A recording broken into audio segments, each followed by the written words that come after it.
Haleluya, puji Tuhan. Salam dalam kasih Kristus buat Bapak, Ibu, Saudara-saudari, keluarga besar GPDI El Shaddai Magelang. Puji Tuhan, mari kita renungkan kembali firman Tuhan. Rise up, bangkit, bergerak, berdampak. Haleluya, puji Tuhan. Mari Bapak Ibu, kita akan renungkan kembali firman Tuhan yang kita beri judul Dengarkanlah Dia. Oleh sebab itu kita akan baca di dalam Alkitab kita, di dalam Matius 17 ayatnya yang kelima. Firman Tuhan berkata demikian. Dan tiba-tiba sedang ia berkata-kata, turunlah awan yang terang menaungi mereka, dan dari dalam awan itu terdengarlah suara yang berkata, inilah anak yang kukasihi, kepadanyalah aku berkenan, dengarkanlah dia. Puji Tuhan, haleluya. Bapak, Ibu, saudara-saudari yang dikasihi dalam Kristus, firman Tuhan malam hari ini berbicara tentang Yesus yang dimuliakan di atas gunung. Dan dalam sumber yang lain dikatakan bahwa gunung itu adalah Gunung Tabor. Diceritakan bahwa Yesus membawa Petrus, Yakobus, dan Yohanes ke sebuah gunung yang tinggi. Dan di atas gunung tersebut, ketiga murid Yesus ini mengalami 3 hal yang besar. Pertama, mereka melihat Yesus berubah rupa. Yesus mengalami transfigurasi. Apa itu transfigurasi? Transfigurasi adalah perubahan bentuk atau penampilan. Nah, dalam bagian ini penampilan Yesus berubah sehingga sekilas terlihat kemuliaan surgawi, yaitu wajahnya bersinar bagaikan matahari dan pakaiannya menjadi putih bersinar. Yang kedua, murid-murid itu mengalami 3 hal yang besar adalah ketika mereka melihat dan mendengar Musa dan Elia berbicara dengan Yesus. Dan yang ketiga, mereka melihat turunlah awan yang terang menaungi mereka, dan ada suara yang mengatakan, inilah anak yang kukasihi, kepadanya aku berkenan, dengarlah dia. Nah, Bapak Ibu yang dikasihi oleh Tuhan, setelah mereka mengalami 3 hal besar ini, ada satu ungkapan rasa bahagia yang disertai permintaan Petrus kepada Tuhan. Petrus katakan, Tuhan, betapa bahagianya kami berada di tempat ini. Jika Engkau mau, biarlah kudirikan di sini 3 kemah. 1 untuk Engkau, 1 untuk Musa, dan 1 untuk Elia. Bapak Ibu yang dikasihi oleh Tuhan, ada 2 aspek yang menjadi titik refleksi kita pada firman Tuhan pada hari ini. Pertama, yaitu peristiwa yang dialami Petrus bersama kedua temannya itu seolah-olah menghipnotis Petrus untuk tetap berada di atas Gunung Tabor. Hal ini secara implisit nampak, secara nyata nampak dalam ungkapan rasa dan permintaannya kepada Yesus, yaitu dia mengatakan, Tuhan, betapa bahagianya kami berada di tempat ini.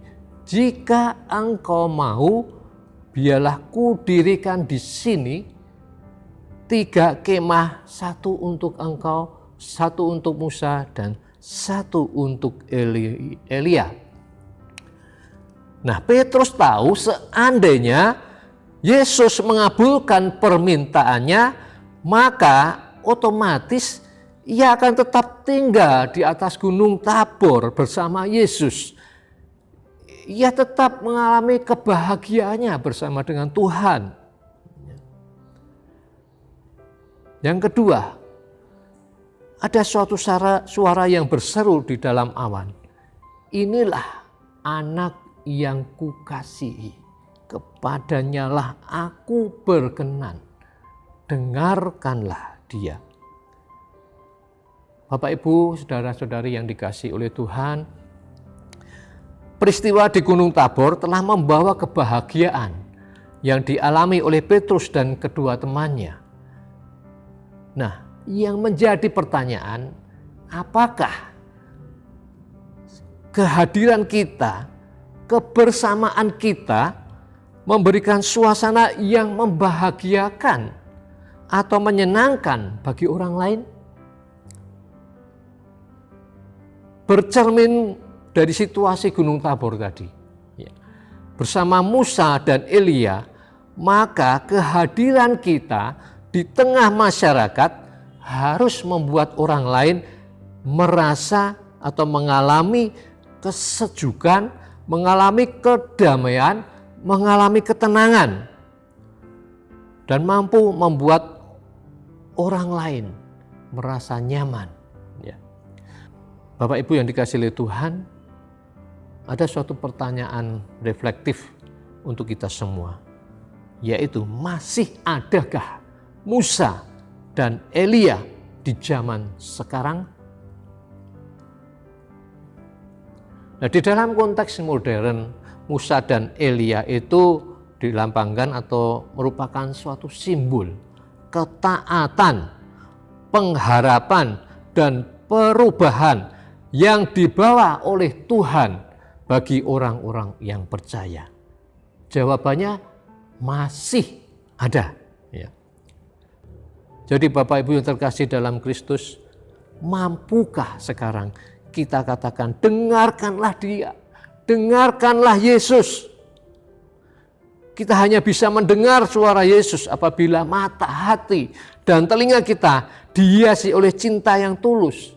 Karena cinta yang tulus mampu menggugurkan kesombongan kita, mampu menghancurkan kemunafikan kita, mampu menghanyutkan egoisme kita. Ingat pesan Yesus. Bukan orang yang berseru, Tuhan, Tuhan, akan masuk ke dalam kerajaan surga, tetapi dia yang melakukan kehendak Bapa-Ku yang di surga. Matius 7 ayat 21. Rajin berdoa, rajin ke gereja, tidak menjamin seseorang bisa masuk dalam kerajaan surga. Tetapi harus diikuti dengan perbuatan. Karena kata Yakobus, iman tanpa perbuatan adalah mati. Jadi, aplikasi apa yang kita dapatkan dalam Injil Matius 17 ayat 1-13 ini yang berkaitan dengan bangkit, bergerak, dan berdampak. Bangkit mengalami transformasi. Dalam Matius 17 ayat 1-13, Yesus berubah rupa dengan Petrus, di depan Petrus, Yakobus, dan Yohanes. Itu menunjukkan kemuliaannya sebagai anak Allah. Ini mengingatkan kepada kita bahwa kita juga harus atau dapat mengalami transformasi, berubah, dan bangkit menjadi orang yang baru dalam Kristus. 2 Korintus 5 ayat 17 berkata, jadi siapa yang ada di dalam Kristus, ia adalah ciptaan yang baru, yang lama sudah berlalu, dan sesungguhnya yang baru sudah datang. Bergerak, mengikut Yesus, dan melakukan kehendak-Nya. Setelah peristiwa transfigurasi, Yesus memerintahkan kepada murid-muridnya untuk tidak menceritakan peristiwa itu kepada orang lain sampai Anak manusia itu bangkit dari kematiannya. Ini menunjukkan bahwa kita perlu bergerak dan mengikuti Yesus, melakukan kehendaknya dan menjadi saksinya di seluruh dunia. Ya. Yang ketiga, berdampak, yaitu membuat perbedaan dalam dunia ini. Peristiwa transfigurasi memiliki dampak yang sangat signifikan pada murid-murid Yesus, membuat mereka lebih percaya diri, membuat mereka lebih siap mengikuti Yesus dalam misinya. Ini mengingatkan kita bahwa kita juga dapat membuat perbedaan dalam dunia ini dengan menjadi saksi Yesus, melakukan kebaikan dan membagikan kasih Allah kepada orang lain, supaya orang lain percaya menerima Yesus menjadi Tuhan dan Juru Selamat dalam kehidupannya. Puji Tuhan. Mari kita buka mata, buka hati kita, buka telinga kita untuk mendengarkan Dia. Puji Tuhan. Biarlah firman Tuhan malam hari ini akan mengingatkan kita, menguatkan kita. Semakin kita setia melayani Tuhan, kita boleh menjadi anak-anak Tuhan yang mempunyai dampak yang luar biasa untuk kemuliaan bagi nama Tuhan. Puji Tuhan. Demikianlah firman Tuhan yang saya sampaikan. Tuhan Yesus memberkati. Puji Tuhan. Terima kasih telah mengikuti renungan 79.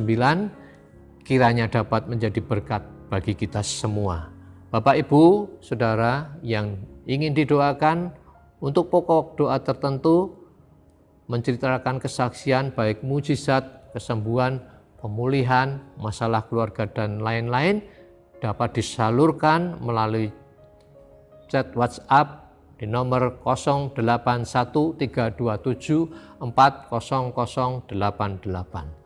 Tuhan Yesus memberkati. Mari kita berdoa. Bapa yang ada di dalam kerajaan surga, hati kami limpah dengan syukur. Kami percaya firman-Mu sungguh ajaib, firman-Mu sungguh luar biasa. Kami percaya Engkau ajar kepada kami supaya kami boleh mengalami peristiwa seperti yang murid-murid alami. Mereka boleh melihat Tuhan bertransfigurasi, Tuhan berubah. Kami percaya lewat setiap perubahan yang Kau nyatakan dalam kehidupan murid-murid Yesus, sehingga mereka boleh percaya diri, mereka boleh juga bertransformasi menjadi murid-murid Tuhan yang mau memberitakan Injil kebenaran itu bagi orang-orang yang belum percaya kepada Tuhan. Demikian juga ajar kepada kami sebagai anak-anak Tuhan, supaya kami pun boleh mengalami transformasi yang daripada Engkau. Hidup kami berubah, hidup kami boleh menjadi berkat bagi orang lain. Kami boleh bangkit, kami boleh bergerak, dan kami akan berdampak bagi orang lain. Beri kepada kami hati ataupun cinta yang tulus untuk kami bisa melayani Engkau. Berikan hati, mata, telinga kami untuk kami lebih peka mendengar akan Engkau Tuhan. Oleh sebab itu diberkatilah semua sidang jemaat Tuhan yang mendengar firman Tuhan pada malam hari ini, supaya mereka pun boleh mengalami pengalaman-pengalaman yang baru bersama dengan Tuhan. Mereka boleh bertransformasi untuk mereka dapat melayani sesama mereka. Biarlah kehadiran kami dimanapun kami berada dapat menjadi berkat bagi orang lain. Terima kasih Bapa. Kami bersyukur buat firman-Mu. Terima kasih Tuhan Yesus. Terpujilah nama-Mu Tuhan. Keluarga besar GPD LCD mau bersyukur kepada Tuhan dengan segenap hati, mau menceritakan segala perbuatan-Mu yang ajaib, mau bersukacita dan bersukaria karena Engkau. Bermazmur bagi nama-Mu yang maha tinggi. Terima kasih Bapa. Segala puji, hormat dan syukur bagi nama Tuhan. Kami sudah sambut kebenaran firman-Mu, mengucap syukur. Di dalam nama Tuhan Yesus Kristus. Haleluya. Amin.